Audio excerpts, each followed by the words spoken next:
All right, folks. Well, welcome back. Here we are again. Um, Another another episode in episode our podcast series for your audio for entertainment. your audio entertainment and less visual stimulation because this is a podcast after all. Okay, so when last we were speaking to you, we were coming down the East Coast and we'd just done Bay of Fires, and we touched on Freycinet, and then we touched on going on a little inner loop around Mathena Falls and St Columba Falls and places like that. Evercreech, Evercreech and some yep, wonderful spots. doing our So rainforest thing. that was fantastic, and we just got to Lagoon Beach in the rain and found a reasonable spot that we managed to stay at for a few days. Um, so Yeah, but we should let people know about Lagoon Beach. let them know.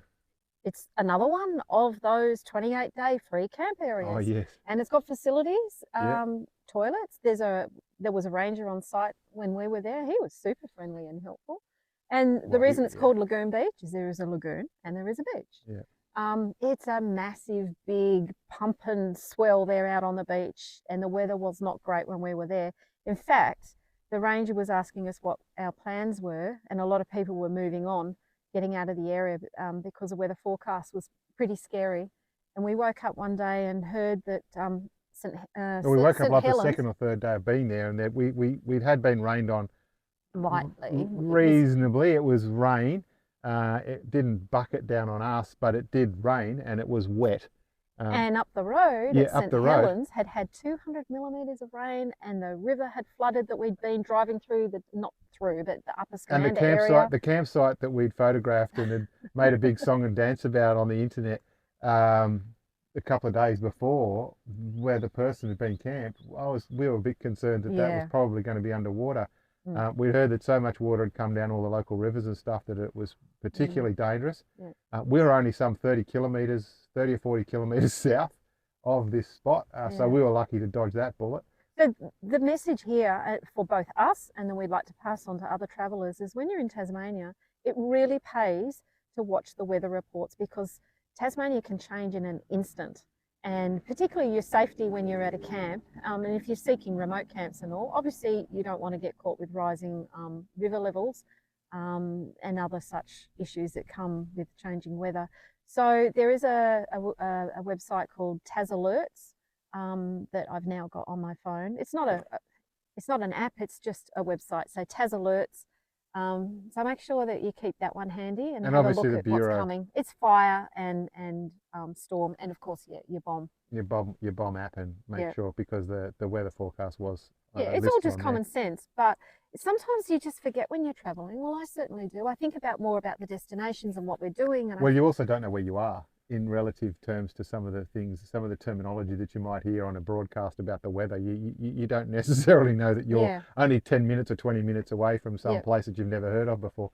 So yeah. yeah, it does. Don't take it lightly. Don't take it lightly. Mm, Keep your eye on those sorts of things. It's really important, and we learned that lesson there, and we were lucky. We only got a little bit of rain.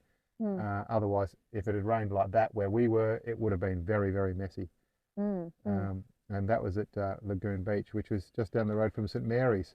And from there while we were at Lagoon Beach, and if you don't know where it is, it's just under a place called Scamander, and it's just east of St Mary's.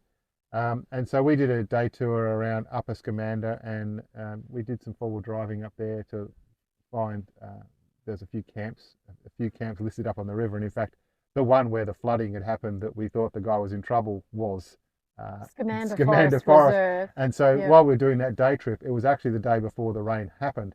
So it was interesting that we were only in there Mm. the day before, and it had basically come bucketing Totally down. different A place. totally Yeah. different place the next day.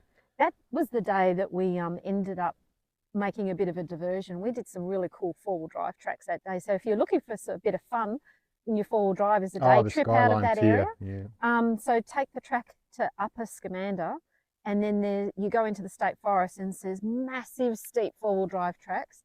And we poked around a lot of them, and we had the app with us, so we had a bit of confidence as to what track was leading to what. We made a bit of a boo-boo at a 5-point intersection, and we went down something that Oh yeah. shivers. Yeah, I remember that. Yeah. You thought you were going to have to reverse the whole way out of it, and it was a day trip, so no, you wouldn't do it towing, no way. But Yeah. we got ourselves out of that, And then We we've didn't got, have to reverse out. We were able to drive out, but it didn't. We were able to drive through, but yeah, I yeah, wasn't too keen if I had to come up backwards. That's for sure. I know. And then to get down to that Scamander forest camp, the way we'd been going through the state forest, we ended up on a big descent down Trout Road, which, you know, if you're a good four-wheel driver, it's not Oh, not Trout Road not was all that right. hard, but it was enough that I got out the camera, got the angles, tried to Yeah. get a bit of action. So it was a bit of fun if you haven't done a lot of four-wheel driving and you're on the coast and want to go and have a bit of a play. Go up there with a mate and have a bit of fun. Skyline Tier, we was just was slightly off Trout Road. That was a bit earlier. We did this. No, Skyline Tears off Eastern Creek Road on the way out of the Oh, yeah, Scamander. that's right. And I only know that because I've got my notes in front of me. Well, I'm reading your Dave. notes, and I thought they were out of order, if I must be honest. No, so that was coming down, you know. Anyway, so Skyline Tier was just something we found again, another just a little four-wheel drive excursion. We saw a thing called Skyline Tier on the map and thought, oh well, it's on the map. There's a road up there. How bad can it be? It was pretty tight. It was pretty tough. It was a good bit of four-wheel driving. If you're not confident about doing that sort of thing on your own, maybe not. If you've got winches and stuff in case you need it, because it was quite soft stones and some large boulders that you had to sort of crawl over and around. It was a bit of fun. We didn't need to use any recovery gear or anything, but it was a bit of fun to go and do. And at the top there is a trig survey point. Trig thing. So there is a photo of that on the place. If you have a look on ExplorOz Traveller, you can find the place for Skyline Tier and have a look at the Scamander. And if you have a look at our tracking, map, which is still public, you'll be able to actually work out exactly where it is because the line that we drove is still published on our tracking map. Oh yeah, okay. From our entire trip. So on exploroz.com, go to the tracking page, go into the member public tracking listing, and you should see us in the recent updates. We should be one of the recent updates because we're always moving. It'll be ExplorOz David and Michelle, I think. You click on that, and you'll be able to see everywhere we've been since we left Perth. So that's a fair bit of information, and you can zoom in right into everywhere we've been. Now look, this tracking, Dave, we must make sure that we explain that the tools that we're using are exactly the same tools that you can use. They're provided for in the ExplorOz Traveller app. Yeah. So that the tracking service is a membership extension, but what you're seeing that we're doing, you can do. In fact, you can embed the tracking on your own website if you have your own website or your own blog, and have the map updating on your own website. It's all part of the services that are offered as part of our tracking solution. So have a look at our tracking, and as I say, you'll be able to zoom in to that Skyline Tier area just east of Scamander, and you'll be able to see exactly where we went, and you'd be able to then use the Traveller app and add those as little favourites and put them in a folder called Tasmania, things to do in Tasmania, if that entices you and gives you something that you think you would like to do. Yep. And that area is just north of the Freycinet area, which obviously is a very popular part of Tasmania that people come here to do. Freycinet is one of the most visited parts of the Tasmanian island. If you want the Freycinet information, however, listen to our previous one because we did it slightly out of order. Well, yeah, we spoke about that in the previous podcast, so you can have a listen to that. For our trip, we spent only 2 nights in the Freycinet area, and we camped at the River and Rocks, which is mentioned in the previous podcast. Yeah. But Freycinet is spectacular. So if you've got an extra couple of days, try and fit that in. There are some free camps around. Have a listen to the previous podcast to this one for more detail because we have talked about it there. Probably about halfway, 3/4 of the way through that podcast if you need to skip. Yep. After all of this, after all of those little journeys and ventures, most people tend to continue heading south down the east coast as we did. And so that's what we did. And you go through, you know, Swansea and all of that. We ended up starting to find all these gorgeous wineries. Oh, yeah. And they just appeared out of nowhere. And there's signs literally left, right, centre. And you can't possibly visit all of them. So I'll tell you the ones that we've been to and that we enjoyed. So, God, I didn't write down the one that we went to for lunch. Mill's Kitchen is part of Springdale. Beautiful wine tasting. Springdale. Springwood? Springdale. That's the one. Okay. Okay, I All might right. be wrong, but I thought it was Springdale. Okay. Well, we'll go research that later and we'll Devil's, put it in the Devil's comments. Corner. Devil's Corner is the first one you come to when you pull out of Freycinet. Now, Devil's Corner is a must stop. It has a big lookout, and it's got all sorts of restaurants and facilities But it has and beaches. spectacular view A right spectacular out view. over the mountains. Yeah, definitely worth stopping. Yeah, so I should have mentioned Devil's Corner first. Devil's Corner. Yeah. Springdale. Wooddale. Okay. Not sure. I can't go and check the bottles because they've been consumed already. What's the one that we just drank last night? Craigie Now. Craigie Now. That's only open on the weekends. So there's a whole myriad of little wineries in there, and we had a particularly delightful day of Michelle tasted wines, Yes. and I didn't. Yeah. We had a lovely lunch there at Mel's Kitchen. So if you're in that area and you find that place, Yeah, Craigie Now also has a big Craigie Now had a function centre as well, Yeah. big marquee thing. Yep. So there's a number of lovely little wineries in that area as we were heading towards Trebarna. So we were heading further south towards the Tasman Peninsula. So we've mentioned a few things that have been on the bucket list and why we've been going to a few of these places. And the reason that one would head towards Trebarna is, or for us anyway, was to be able to get on the Maria Island cruise. Maria Island. So we were corrected very early on when we arrived in Tasmania. One way, and then we've been corrected the other way, and then we've been told it's either way, but the locals all call it Maria. Yeah. When you do the tour, they tell you that it's actually Maria. It is actually Maria. Oh my God! Who knows? Call it whatever you want. Everyone calls it Maria, so it is Maria, and even the tour operators call it Maria. So it's Maria Island. I'm sure if you look it up, you will see all the reviews. You'll also freak out about the price of it. But I can absolutely, unequivocally tell you it is a highly recommended cruise to do. There's two ways of visiting Maria Island. You can take yourself over on the main ferry and then be on the island to do what you like. So there's no cars allowed on the island. So you can walk around there. There's a couple of good hikes, absolutely. You can take your bikes out there as well. You can camp out there in a tent type of thing. And but mountain biking and stuff. It's not a car ferry, so it's a passenger ferry. So you can go out there for the day, or you can go out for a couple of nights, do whatever you like. So it is a national park. So there is a national parks office where you can buy a parks pass before boarding the ferry, and lots of information there about the hikes and what to see and do. So Maria Island has history as being a penitentiary convict settlement. And then a concrete production facility. Yeah, and then there's some really great history. And it's a good place to see because there's a lot of buildings there, both ruins, but also a lot have been restored and quite worth visiting. And the wildlife literally. If you haven't seen a wombat and you want to see a wild wombat, you're guaranteed. I will guarantee that you will see a wombat on Maria Island. Check out our socials. Go back a little bit, and you will see the most magnificent mother wombat waddling around with her little baby that I captured on my phone while we were just walking around there. But we were seeing probably 30 wombats before this point. But this mother and baby walked beside us, with us, right towards us. It was just easy to get photos. The wildlife there on the island has no real natural predators. So the wombats and stuff, there's even an overpopulation problem, which is why there's so many of them. And they walk around during the day. They're actually been walking around in the day so much that their fur coats are sun bleached. Yeah, that's right. I kid you not, they are sun bleached wombats. White wombats. They're almost white wombats. Yeah.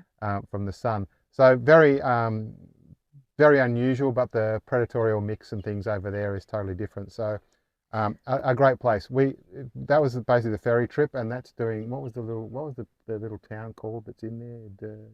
Darlington. Darlington is the place where the ferry goes, and that's where all the history and all that stuff is, and all the information panels and the ruins and the wreckages and that sort of stuff. Our trip to Maria Island was on the Maria Island Express. Oh no, what do they call it? Maria Island Tours? Cruise. Yeah. Maria Island Cruises. East Coast Cruises. And the reason we chose to do it as the cruise is that what appealed to me was being able to see the coastline and get into the sea caves, and that's what that tour offers. But it also gives you 2 hours on the island. So from my assessment, that was going to be the way we wanted to do Maria Island, and we would highly recommend it. It was a lot of fun, really professional, a really comfortable boat. No one got seasick. Oh, there was a little kiddie that he got a bit queasy there for a couple of hours. Yeah, the little kids do that, go up the front while it's bouncing around, and then they got a But bit this crook. boat has an upper deck, and you can choose to sit on the upper deck, or you can choose to sit inside the boat, and it has windows to protect you if it's a rough day. Actually, I need to go back a little bit. It was meant to be, we'd been trying to get on this cruise, and we keep being told there was no bookings. It was fully booked out. And then I got a phone call. I'd asked to be put on a cancellation list, and I got a phone call the night before. We just set up camp. It was 5 o'clock, and they said, there's really rough weather booked tomorrow, so we've got some cancellations. Would you like to book? Would you like to go? Oh my God, on a rough day. You're not selling it. Full price. Well, on that note, they say if you choose and you turn up on the day and you've paid, and then you change your mind and you don't step on board the boat, you get a full refund. They're quite happy to do that. They don't want you to be disappointed. And literally, we got on the boat and he reminded us, the weather forecast's not perfect, guys. I'm really sorry. And it was a bit grey. We had our spray coats, what do you call them? Spray jackets. Anyway, the whole boat trip around in the sea caves, and they give you the clothing if you need it. So it's more spray jackets and more clothing, and they looked after us with morning tea and food and lunch and dinner, or not dinner, but food and lunch. The tour around the whole outside into the sea caves, as Michelle was saying, spectacular stuff. Because the weather changed, of the course, weather did as change. It does. We got on the boat and within 10 minutes it was magic weather. After lunch, 10 minutes after lunch, it was magic. It was pretty sketchy for some of it. Moving around from morning tea to afternoon tea in the swell and the chop down south wasn't great. But look, the rest of it was perfect. It was really a nice day. They were really good operators. Was it $280 a person or something? Worth it. Just do it. You can probably get a discount code and get it cheaper and do whatever. Add that to your trip plan. But add that to your trip plan. Trebarna and that particular trip, It's an all-day thing, so there's a lot of accommodation in Trebarna. Except that we'd set up camp we'd set up camp before the phone call at 5 o'clock, and we were about 20 k's away. That's all right. At a little bush camp out. Place called Samuel's Realm, and Samuel's a guy with his own private property, and he just is happy to let you camp there. So it's marked on ExplorOz Traveller. He's a really good guy. We had a bit of a connection with him. Had a bit of a chinwag. He's a bit of a talker, so I think everyone that's been there would know that he's a bit of a talker. You'll have a good time. But yeah, it's a magnificent place up there. I know a lot of people, when they're in the area, want to camp at Mayfield right on the beach, but I tell you what, we checked it out. It's crammed full. I've never heard of anyone say anything good about it. It's always crammed full.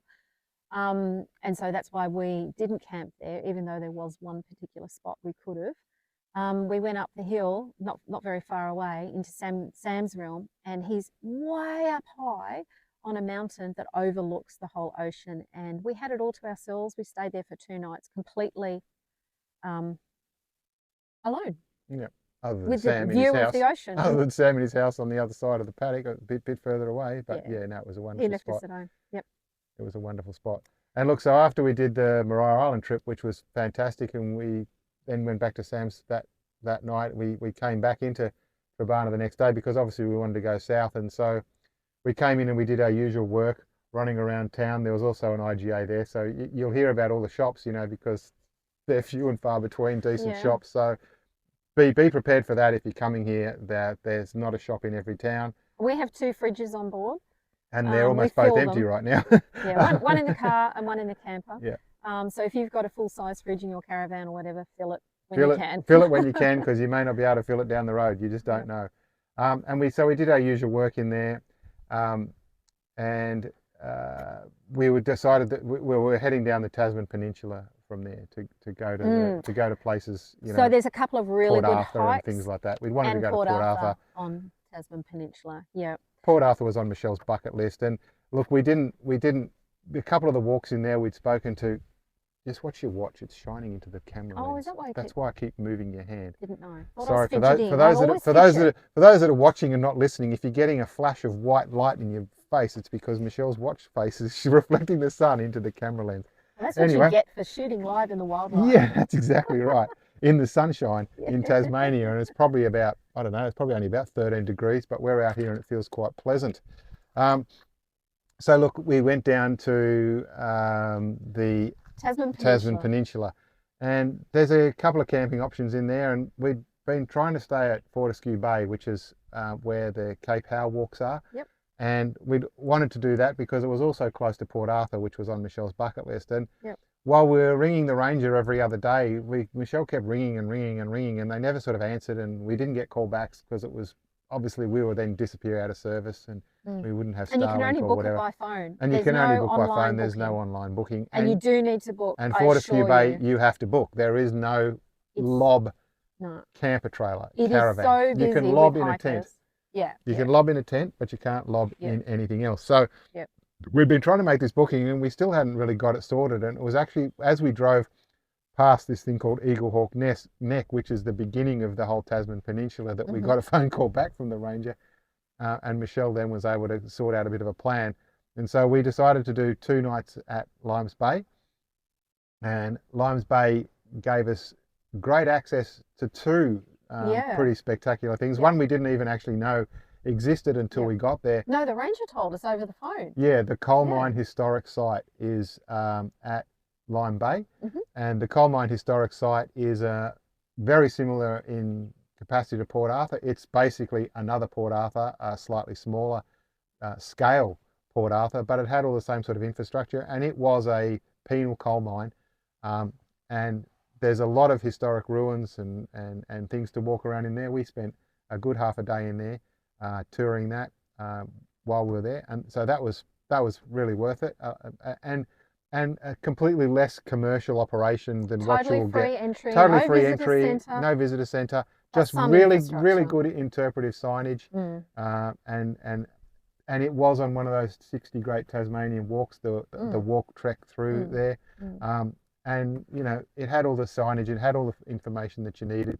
I think we ended up spending around about 3 hours, 4 hours there, and walked the whole lot, and we had a good time. It's well worth it. It's on a beautiful stretch of water, and we didn't even really know it existed, and it was all part of that whole Port Arthur penal system at the time, and it was the coal mine that supported a lot of the operations. And they sent some of the worst repeat offenders from Port Arthur to this particular the worst place went there because it was. And there's some great stories you'll read. We won't go into detail and tell you. They're on the signs. Go and have a look. Go and have a look for yourself at Coal Mine Historic Site just near Lime Bay. Yep. And so while we're also at Lime Bay, we were given the opportunity to do the Cape Raoul track, or Raoul track, RAOUL, Cape Raoul track. Yep. Wow. So wow. How can you summarise that? Jaw-dropping landforms by the sea. The pillars of granite rock just rising up out of the ocean. They weren't granite. Oh, are they dolerite? Yeah. Righto. There we go. So this is something you've got to learn when you come to Tasmania. Geology. What type of rock is that? It's usually all dolerite in Tasmania. If you need to know what it is, you know, from the moment you make the first climb from the car park, it was about a 16-kilometre round trip, and look, we were pretty exhausted. It was actually a warm day that day. It was about 30 degrees that day. We don't actually know why we felt so exhausted, but both Michelle and I were absolutely smashed after we did that walk, and we'd been walking a fair bit. We both felt exactly the same, so it wasn't something funny unless we'd eaten something or drunk something weird or whatever. It was a few kilometres longer than it was posted, and we started out pretty fast on the hike. Yeah, I let Michelle go first, and she decides she has to go quick because she's a bit of a trail junkie. Has to get out there fast. But you know, from the moment you make the first climb to the top of the hill, about 2 to 2.5 k's into the walk, you come up to the view of this fantastic plateau that takes you out to Cape Raoul, and from then on, the views are just jaw-dropping, amazing, unbelievable. Take your camera, do the walk, get exhausted, have a great day. There's 2 lookouts at the end, and there's a few other lookouts perched along the way. There is a track log. We haven't talked about the track logs for a little bit. All of the trekking that we've been doing, every walk that we've done that's of significant nature has all been recorded. The track logs have all been published. They're all visible in the track log system on ExplorOz. So go to the destinations menu, select track logs, scroll down there, and go and put in any of the names of these places, Cape Raoul or Cape Hauy or Wineglass Bay or any of those, or just zoom into that particular area in Tasmania and you should be able to pick up all of those tracks. The other thing might be to do a search on Tasmanian 60 Great Short Walks. I'm sure if they're not all indexed correctly now, they will be as we finish them all up. So the purpose of looking at the track logs for those hikes is so you can see all the stats. How many kilometres, how much time it takes, The or altitude, the elevation. So all those statistics for the hikes are recorded. And our hikes that I'm recording are all broken down by the kilometre. So it's a 1 kilometre per section. So as you're looking in the section Explorer, you can see the really detailed 1 kilometre's worth of elevation profile and 1 kilometre's worth of, you know, the slope and terrain and the information, and obviously our walking pace for each of those Ks. And broken down into moving time and moving time, total time and elapsed time. So because I take a lot of photos. There's heaps of, yeah, we do stop a bit for photos. So there's heaps of statistics that you can gain from the track log system. So Cape Raoul, the Cape Raoul track, wow. I still say wow. 2 lookouts at the end, the Cape Lookout and Seal Lookout. There is a population of seals that lives on the Cape and at the bottom. So noisy. And they're a fair way away from you, and you can hear the big bull telling everyone what's going on down the bottom there, and you can see them at a great distance down the bottom. So take some binoculars if you've got them, or high-powered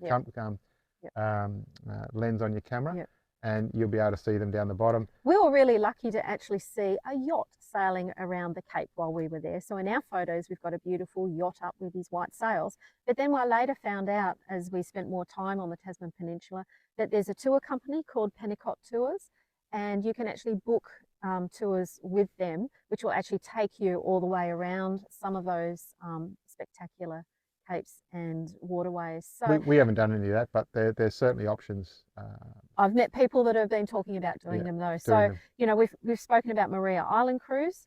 So if you're not going to do that one, maybe put your money into one of these Pennicott tours, similar sort of boat, the yellow boat, I think they call it.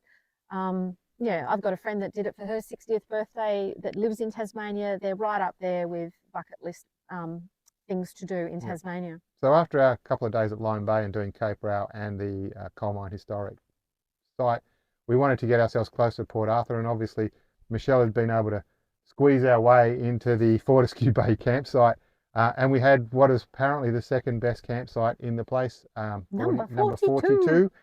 Number 42 camp. It was huge. We could have fit 2 massive caravans in there and 4 cars, I'd reckon. It was a huge site. We just popped ourselves into one little area where we could try and get the most sun, where we could try and get some level of Starlink reception. One of the things that we've obviously trying to do with work and everything else is we're trying to keep connected. I think I was even publishing updates to the app down there or something, but you know, trying to find a place where you can get through without the trees and also get some solar power to keep your batteries charged. Unlike here where we are, we've got copious amounts of solar power. We've got smart now in Tasmania. We no longer pick sheltered camps. We now pick sunny camps. Yep. Don't go near the shade, go near the sun. Totally different than when you're up high up on the north, you know, on the mainland and up in the northern areas. So from Fortescue Bay, you know, very close to Port Arthur, one of the first things that we wanted to do was the Cape Raoul walk, and we tried to do the Cape Raoul walk a couple of times. The first time we went to do the Cape Raoul walk in the morning, we were all packed up, ready to rock and roll, and there was a problem with the website. I got a message from someone, and the message I read to David, and he said, "Oh, that is so significant. We have to abandon this hike." And thankfully, we're only about 700 or 800 into meters into it when the message came through, and we had to abandon the hike and go back, and then struggle for Starlink. And it was a bit of a shame because that was the perfect hiking day. The weather was really good, and there was a storm coming. We knew there was a storm coming the next day, or the day after that day. Well, there was bad weather coming. And there was bad weather coming, and we were very concerned that we were going to struggle. Anyway, we came back to the camp, and it took me several hours. I think it wasn't until like 4 o'clock in the afternoon that I poked my head out from behind the computer screen and said, "I've got it working again." That we were able to head out on the walk, and so we decided to go then and there. We ended up leaving the campsite at about 4:30. But the ranger I'd asked the ranger what's the best time when we first came. It was a 4-hour posted and thing, he said people go out there for sunset. Yeah, it was a 4-hour posted thing. So we figured that, you know, if we leave at 4 and the sun's setting over here still was like 7:50 or 8 o'clock, you know, because of the daylight saving time that we're still trying to get used to. You know, we still had enough time. We figured we'd get out and back and it'd still be relatively light, and we'd put a head torch in case it got a bit dark, in case we had to do some walking on the park. Oh yes, got to be diligent. And we walked out to Cape Raoul, and another wow. Yeah, but we got there so quick. It was only an hour and a half or something. Oh no, it was a bit longer than that. But no, we did it under 3. If you have a look at the track logs, you can confirm how long it was going to take. And if I looked at the track log, I could confirm how long it was going to take. But we don't have all day to talk about that. So the Cape Raoul walk, definitely one of Tasmania's 60 great short walks. Thoroughly recommend that. And a hell of a lot easier than Cape Raoul. Cape Raoul was harder, but Cape Raoul was easier. More specky. Oh, I don't know. Cape Raoul's more specky. Yeah. I think Cape Raoul's more specky. But at the end, they're both spectacular and both absolutely must-dos if you're in the area. The best part about doing it that way was, you know, you do part of the Three Capes trek, but you don't do Cape Pillar and a couple of, and one of the others that you will get on the Three Capes journey. But the Three Capes journey is a fully booked, you know, if you're going to do the Three Capes trek. $70 or something. I thought you said $750 for the Three Capes walk to do the whole thing with the boat, because you get a boat thing and all the accommodation bays, the huts and stuff are all provided. I thought you said $750. Anyway, we're not doing the Three Capes walk. We did Cape Raoul, and we just snuck it in before the storm. We just stuck it in before the wind came, and that night, oh my goodness, did the wind come? Was that night? We had 2 nights. We had 2 horrible nights. We actually had to change campsites that night to move to a different site, because we could only get 2 nights at one and 2 nights at another, and we'd only originally booked for 2 nights thinking that would be enough, and we ended up staying for 4. But the storm came in, and the rangers coming, and they closed all the walk tracks, and they'd put everything up as total fire ban. They'd actually come and taped off all the walks, and they'd effectively shut the whole place down. And we were moving sites, so we actually packed up the camper that morning when the storm was coming, and we moved it into the site we were going to. When we left it packed up, while we went off and did Port Arthur and the other cave and a few other bits and pieces that were Remarkable Cave and a blowhole, and Port Arthur, which we decided to do that day when the storms were apparently there. And well, during the day it seemed quite nice. You know, Port Arthur was good. We didn't really struggle with the weather too much. We got rained on when we were at the blowholes and caves first thing in the morning. It was only sprinkle. But it was only sprinkle. It wasn't anything. It was a little bit windy. Yeah. And then we did Port Arthur. It was a little bit windy, but we got patches of sun, and we had a lovely time in Port Arthur. And Port Arthur, the visitor centre and the boat trip and the whole historical thing. Look, they say you can spend 1 to 2 days there. I think, in essence, we did all that we would want to do, all that we would want to do in half a day. So if you allocate yourself half a day, and that might be 3 hours, it might be 5 hours, anywhere in that range is going to give you a really good. If you are happy to walk around and you don't need to read every interpretive sign, because wow, there's a lot of interpretive signs. There is signage and signage and stories and signage and storage and signage all over the place, and it's fantastic. And you can read all that great stuff. If you're sort of a Joe average and you're just having a look at it all and wanting to, you know, investigate like we were, half a day, perfect. What is it, $24, $25 a person or something? Oh, a lot more than that. Oh no, it was 40 something. No. Oh, it was $48 a person. Yeah, I think we spent $96 for the tour of us. Yeah. Yep. So a little bit more expensive than the historic coal mine historic site, but totally different, because what you get at Port Arthur is all the restored buildings, whereas at the coal mine it's ruins. Yeah, and you also can get, as you move around, you could also pick up the guided talks, and we managed to pick up a couple of those as we walked around. Oh yeah, many free guided walks. And there's free guided walks and talks, and some great stories and information that you can glean. Another great place, Port Arthur, as a place to visit. Obviously, there's also the memorial. You like the fact that I insisted we had to go there. I know you weren't keen. You kept saying, "Why have we got to go?" I really wanted to go. Well, you wanted to go, so that's why we went. I'm glad to hear that you liked it. It was okay. What am I going to say? I hated it? No, I didn't hate it. It was a worthy half a day of things to see and do. And, you know, we had a good time walking around and checking out all the stuff that was in there, you know, along with the Remarkable Cave, which I did quite like, and the blowhole that we did in the morning. I love Remarkable Cave. So that was just a simple little thing. You just walk down one flight of steps from the car park, and jaw-dropping, gorgeous bit of natural landform. It's one of the sea caves again. So when we'd been on the Moreau Island cruise and we'd gone into a sea cave, we started to now realise that Tasmania's coastline is littered with these sea caves. So even on that Tasman Peninsula, as you leave and go through the Eaglehawk Neck, you get up to places called Tasman's Arch and what's the other landforms there? Devil's Kitchen. Patterson's Gourd? No, is it what's the whole? Patterson's Arch. Patterson's Arch is another one. So they're all sea caves as well. And so there's good signage that explains all those things. And honestly, every single one of them is worth going to. So you need a bit of time. How much time, Dave? I've got written here, Tasman Peninsula, we spent 6 days, and we spread that across 2 different campsites, as we've already said. There was actually more, because we did 2 nights at Lime Bay, 4 nights at Fortescue Bay, and we did 1 night in the state forest just at Eaglehawk Neck. Oh, as we left. Fair enough. So we kind of toured ourselves pretty hard and ran out of time. Yeah, 7 nights then. And so we basically spent 7 nights in there. But we saw everything, did the big hikes, did Port Arthur, did all that stuff. So hopefully that helps you with understanding how much time that you might want to allocate to that area. And after that, the next destination was going to be Hobart. And so we started on our journey after that free camp that I was mentioning in the state forest that we found. That was pretty much right at Eaglehawk Neck. We had to we were making the decision to head further south, and we weren't really sure how far we were going to get. So we headed out. We knew we needed to stock up on groceries. We knew we needed to empty the toilet, fill the water tanks, and do all those sorts of maintenance tasks. And we were basically heading towards Hobart. And what was that town that we came into where we did all that? Sowell, Sowell. So I don't know how to pronounce it. Sowell, yeah.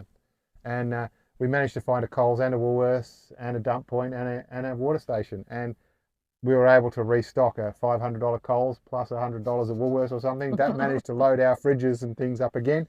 And that wasn't even at the grog shop. And we had been at all the wineries. I thought we'd had enough. And today is our last day. So when David says we were heading towards Hobart, it was sort of in that direction, and we hadn't made up our mind. We were heading towards Hobart. Yeah, were we going to stay in Hobart? Were we going to stay just on the south at Snug, or were we going to go to Bruny? Were we going to do something? We didn't really have a plan, and we were able to pick up all our bits and pieces at Sowell. Yep. And we had one more task to do, and that was to pick something up at Bunnings. So we plotted in the app and said, where's the nearest Bunnings? And we found that, and we headed towards the Bunnings, and then we were kind of, what time was that? It was not too late in the day. It was midday. It was school. No, this was. Oh, it was school was just finishing or something, was it? Was it really that late?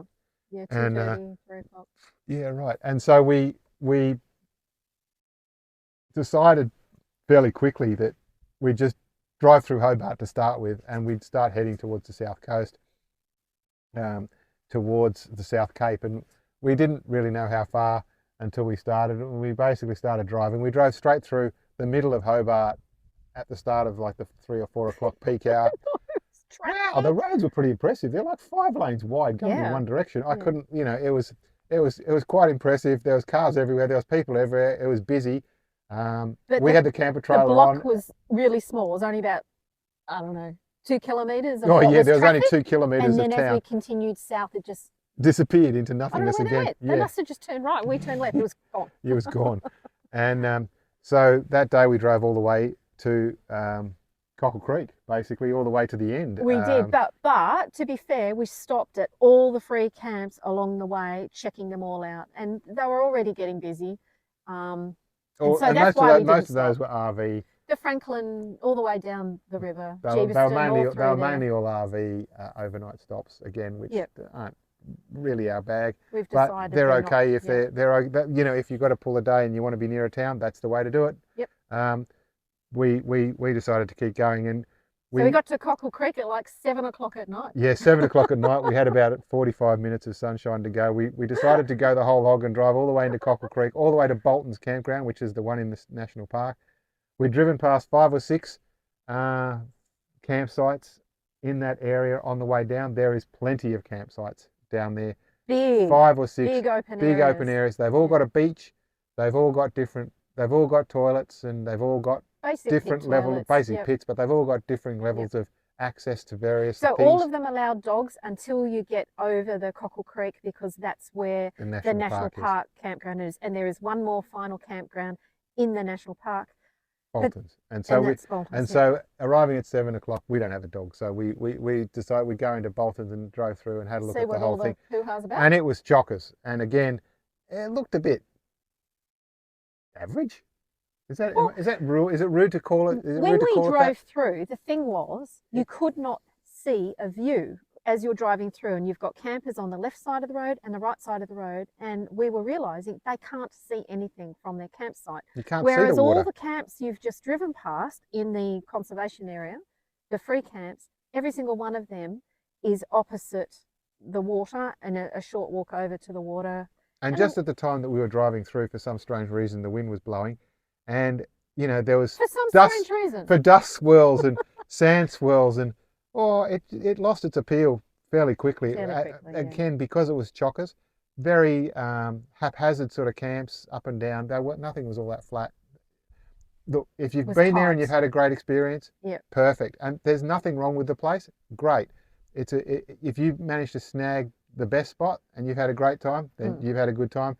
On the whole, I think some of those earlier camps, we actually stayed at Finns Beach camp. If you look that up, you'll see our tracking lines going in and out of there for the next 5 or 6 days. It's the 5 second days one that we coming stayed. from the north, heading down. So there's Yeah. a few others as There's well. a few others ahead, and They're there's a all few marked others on the app. behind. They're all marked on Photos the and app, and info. photos and info in all Yep. of them. Yep. We stayed at Finns. You were able to see the water. And we used it as our base camp. as a base and we camp. stayed there for 5 nights. Yeah. And we did all the hikes that we wanted to do. Yep. Went out to Fisher's Point one day, and we also, of course, we did the South Cape Bay trip, which is 16K. 16K round trip. Yep. And we went out to one of the, when we were at South Cape Bay, we went to one of the overnight camps for the South Coast, for the South Cape track. South Coast track. Yeah. We went to one of the campsites and had a look at that, and that was fantastic. And it's just at the end of the beach when you do the South Cape Bay walk. Yeah. That was a lovely walk, boardwalk, most of it, fairly reasonably easy. There was a bit of rocky bits at the beginning. You think it's going to be worse than it is when you start. It gets better. And it was hard on the feet because there's a lot of roots, and you sort of have a lot of roots and lots of rocks rolling over. So you're best off doing that hike, the South Cape Bay hike, with hiking boots if you can, rather than sneakers. Don't take your thongs. Oh, we see people doing things in thongs. But anyway, thankfully no thongs that day. No thongs that day. But it is a bit of a long hike for a lot of people. But it is really worth it if you get a good bit of weather. Like the day that we went there was no wind and it was magic. And I even went for a swim in the water. David and I, we got wet in the Southern Ocean. We were also lucky off the bottom of Tasmania. Yeah, we were also lucky that it was low tide, and so all the little rocks off the beach create natural rock pools. So when you come at the top of the hike to the coast, I thought we were going to come out at beach level. In fact, the whole walk is not at all what I expected. Yeah. And I'd done a bit of research on it, but it was not at all what I expected. It blew my mind. So highly recommend it. Add that. There's a track log for that also in the system. You can look that up at South Cape Bay. South Cape Bay. And yes. and it's all around the Cockle Creek area. So as I said, there was 5 or 6 camps there. We did those. While we were in that area, we, as Michelle said, we used our Finns camping site as our base location. Yep. From there, we did a few great caves. We did a drive one day from that campsite, and we did a thing called Mystery Creek Cave. Now this isn't signed. And this is not signed. So you need to look at our You kind of need to find this one, Mystery Creek Cave. It was a great walk. It was about 2 and a bit Ks in, and then you go actually into a cave, and you are allowed in there. There is signage that shows you where you can and can't go. It's a pitch black. Take your headlight torch. Inside the cave, stalactites, stalagmites, glowworms. There's running water through the thing all the time that goes into what's called Mystery Creek, because no one knows where the creek goes. It goes into a cave and never comes out again. Fantastic, easy, a fairly straightforward, easy walk. It was a bit wet, a bit muddy, and there's a lot of underfoot to get out there, and a lot of trees falling and stuff. It was beautiful, rainforest again. It was a great walk. There's a little bit of relics of an old mine. Oh yeah, the old mine that's down there. Yeah. So you can poke around in there. There's some rail tracks of what they'd use to get their coal out. Yeah. And that was a that was a great little find. We, you know, if you're into that kind of quirky thing, and And we it's went in as far, we free went in, rather and than it's the free Hastings Cave. rather than the Hastings Caves, which is just up the road, which we went and did straight after that cave experience. Totally different cave experiences. One, we had to light it, and it wasn't as polished and as professionally set up as the Hastings Caves. But the Hastings Cave isn't actually Hastings Cave, is it? What cave was it called? It was called. I'm testing you now. Yeah, I know it. No, it's not actually. It's not actually called Hastings Cave that you're actually going into. Newdegate Cave. Newdegate is the cave. You go to Newdegate Cave, you get a 45-minute tour. That was the $24 one that I was thinking was something like $24. $24 a person. We'd just done the free cave. We'd then just gone into this cave. I think the guide, the tour, the person that took us down was quite good. She gave us good stories and told us all sorts of things about the history of the caves and how the cave became and how Tasmania had moved from Correct. Japan the cost was how many worth millions it for of the years ago. information. The Yeah. information was good, And the guide was and it was presented entertaining. well. The cave's well set up. As they say, it's one of the best infrastructured caves in the southern hemisphere. It has concrete walkways and concrete staircases. They've had operas and musical concerts and all sorts of things down in this particular cave. You can get married in it. Apparently, you can book it out for what did they say? No longer, they say. Since COVID, that has been. Oh, I thought they said it was like $2.50 an hour, and you can have it for as long as you want, something like that. Anyway, so it's a really nice. It's actually paved. The ground that you walk on inside the cave has been paved. Square paving. Square paving all through it, and but it doesn't compare with the likes of Jenolan Caves, no, or some of the caves we've been to in Western Australia. No, except that it has good landforms. Except that it really seems to big. have a more historical longevity. It seems to be older. And so it has some interesting formations that you won't necessarily see at some other places. Yeah, that's fair comment. It is significantly old, and it was worth it. So it was still worth it. So we did those 2 caves that day. Yep, and included in the entry the thermal fee. pool, yeah. The thermal pool is not what I thought. I thought it might be natural, but no. But when you read the signs, you realise the water actually is natural. Yeah. It is thermal spring water.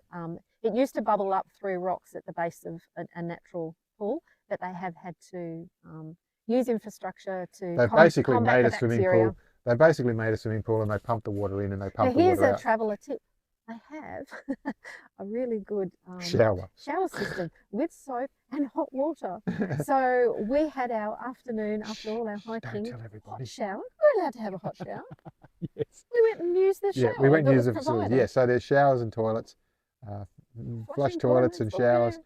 You can't say it was a free shower because you've had to pay your $24 to do your tour. But the pool itself, 21 degrees. It's not overly hot. It was okay. You could the shower was better. The shower was hotter.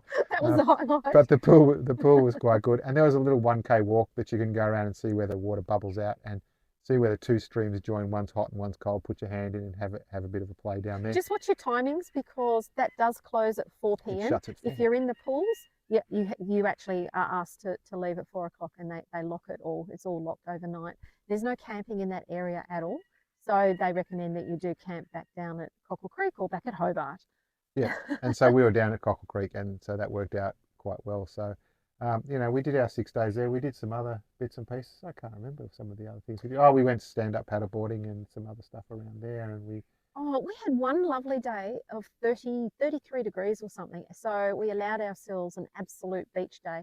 And if you go down to where the bridge is around Cockle Creek and it was low tide, it was a bit too low tide for us to suck. So we went looking for it. Yeah, but the crabs come up, and they're those blue and red ones. They're little teeny weeny ones, and there's millions of them. And they know like when you're coming, and they all move as a swarm away from you. Yeah, the whole ground moves, so you can film these things, and you basically, as you start walking towards them, they disappear into holes and run away. So the kids would love looking at that, and that's a perfect little place for kids to splash around. Really safe under that bridge. There was lots of families, boogie boards and little pop-ups, and of course it was a long weekend. Yeah, another long weekend.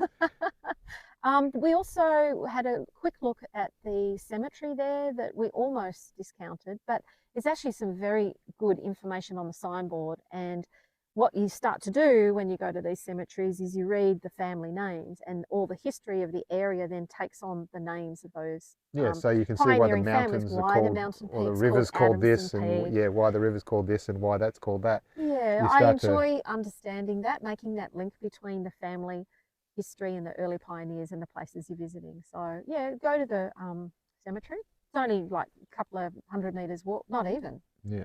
tiny little walk. And then and so we'd kind of done the South Cape area. You Yep. know, we were kind of done, and we'd had an extra day with that warm day that we Yep. decided to have a beach day, and we got the stand-up paddleboard out and had a bit of a play, and you know, it was just a nice day to take it easy. We don't do them very often.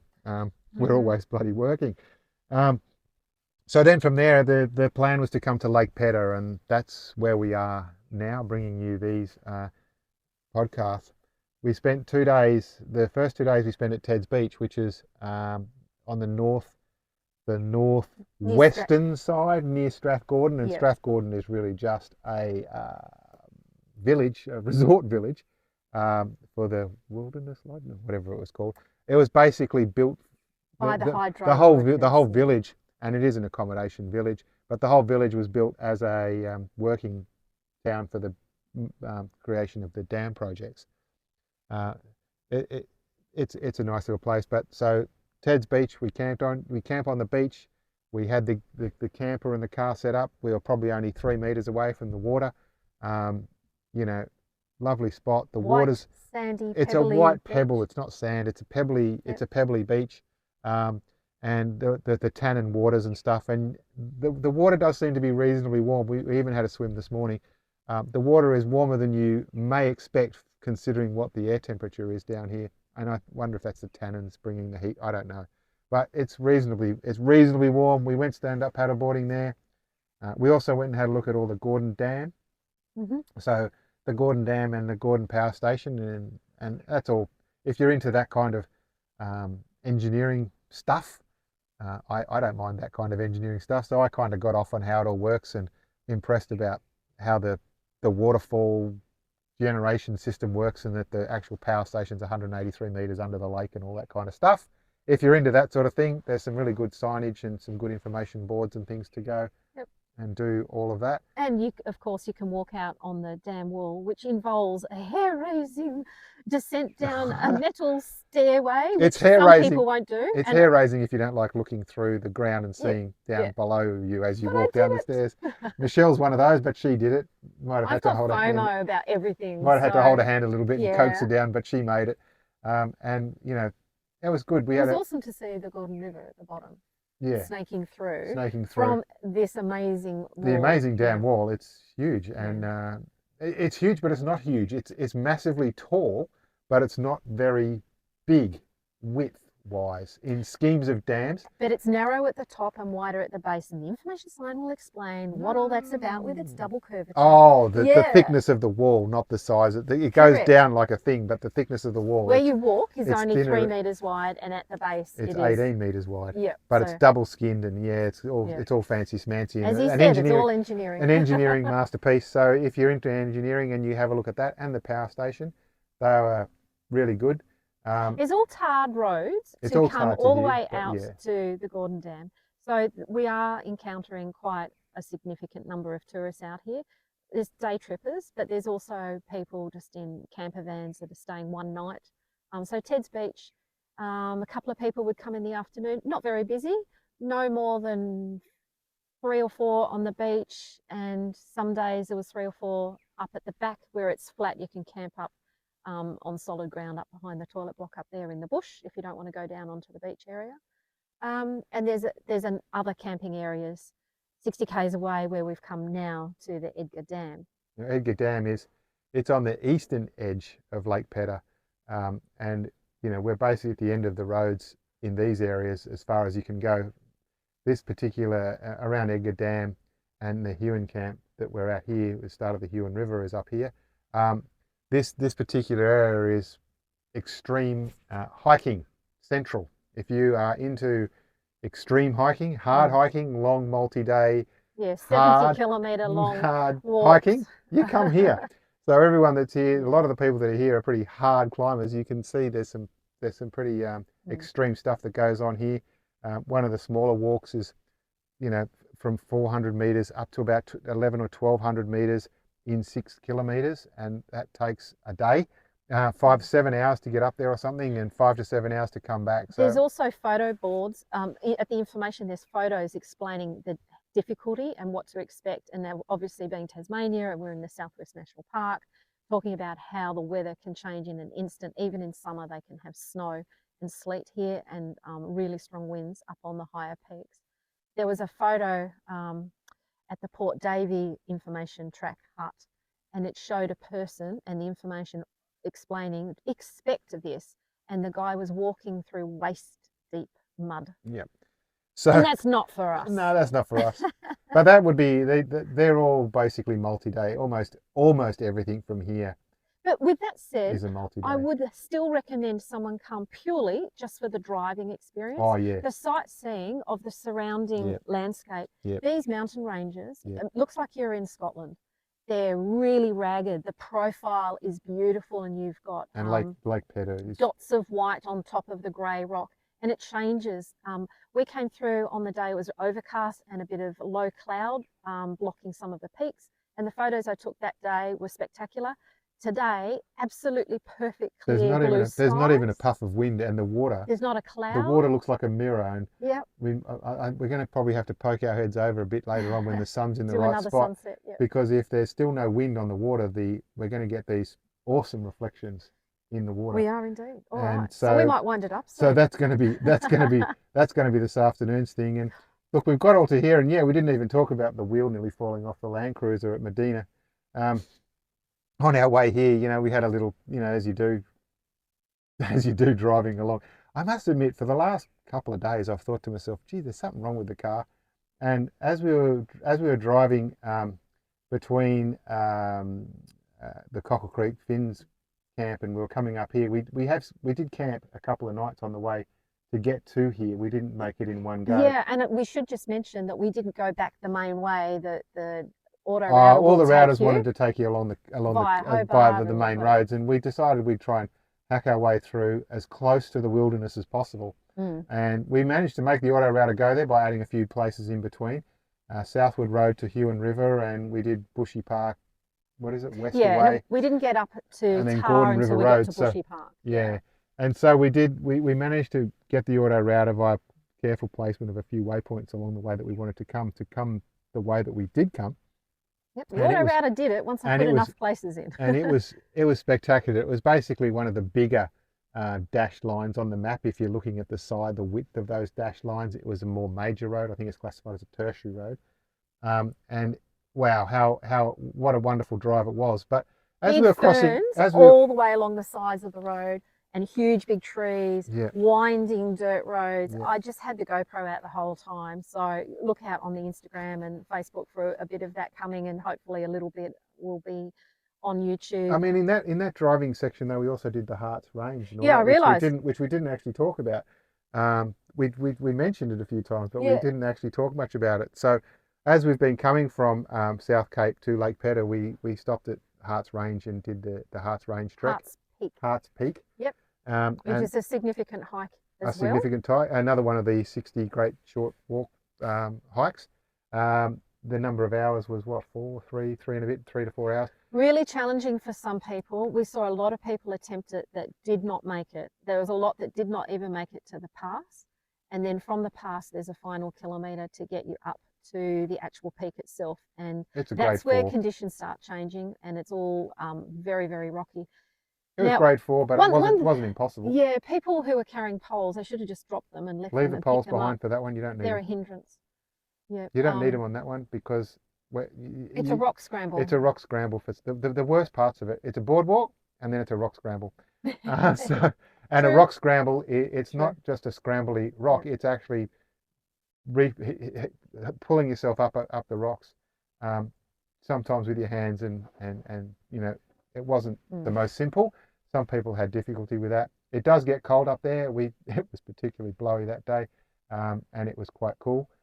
But again, another awesome trek. Awesome hike. You must do that. Yep. We'd also been hit at the same time with another computer problem. while we were doing that, Yeah. just as we'd set out to do that whole day. That's right.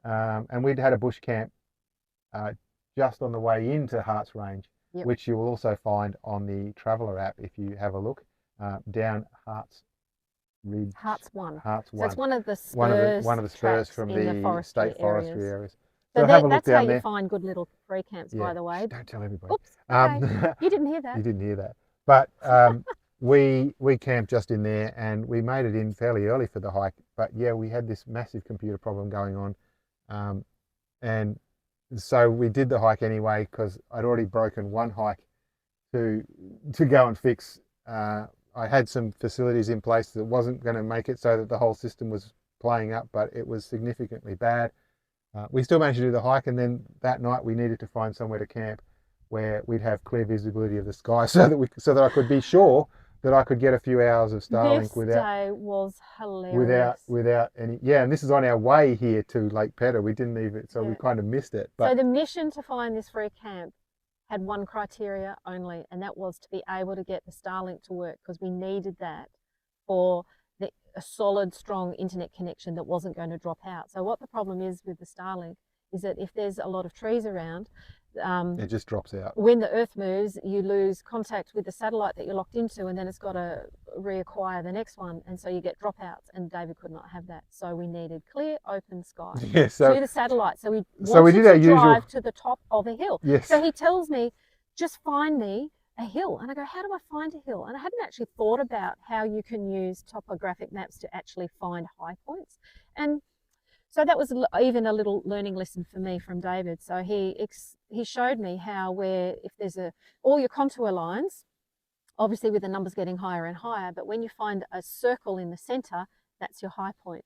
So I then went looking for red dashed lines, meaning unsealed roads, going up to one of these round points. Yeah. And that's exactly what we found. And so we found a state forest road that went up. There was two ways up, one past a power line, which looked a bit steep for me to pull the camper, and another way around. So we went the other way around, and we just ducked around the front of this thing, and we found this plateau, and I think it's going to be the log loading plateau. So this particular area had two things going for it. It had short trees because they'd only just been planted like 6 months ago. This place had just been cut down. So this was a particular piece of forestry that had just been cut. It had been finished with, and they just replanted, and the plants were, I don't know, maybe 2 meters tall, but there was a lot of them. And we managed to pull up the car and the camper onto probably where they loaded the logs onto the truck. And it was all blue metal gravel, a piece of infrastructure that had been made, and it had logs. Yep. It had logs extending it out to make the road wide enough for their big trucks to park on it. Mm-hmm. And so we thought, oh damn it, we'll just park right here. And wow, what a spectacular view we had. The vista. Over all the way back to Hartz Peak and the Tarkine Forest Reserve, and all of that range was just our view. Yeah, and it was fantastic. The only thing that we'd failed on was that the northwest wind that came up that night at a reasonable pace blew straight at us, and it was quite windy. But that was a little thing. But we went all the way back to there because as we crossed the Hauy River, I could hear the car, and the Hauy River was just down the road from where this camp was. And as we crossed the Hauy River on the bridge, I could hear this noise in the front wheel, and it sounded like it was going. It sounded really strange, and we didn't really know what it was. And I got out and had a look and checked everything, and turned the wheels and looked behind, checked the brake wheel nuts were all done up, checked everything seemed to be done. But I just didn't check the car wheel nuts for some stupid reason, and I don't know why. I don't know. I have no idea why I didn't do that. But we persisted to drive, and I thought it had got better, and we'd kept driving, and we must have driven another, I don't know, 80 k's, something, of hard, like, turny-worny, horrible roads. Gravel, yeah. Not horrible, lovely roads, lovely driving.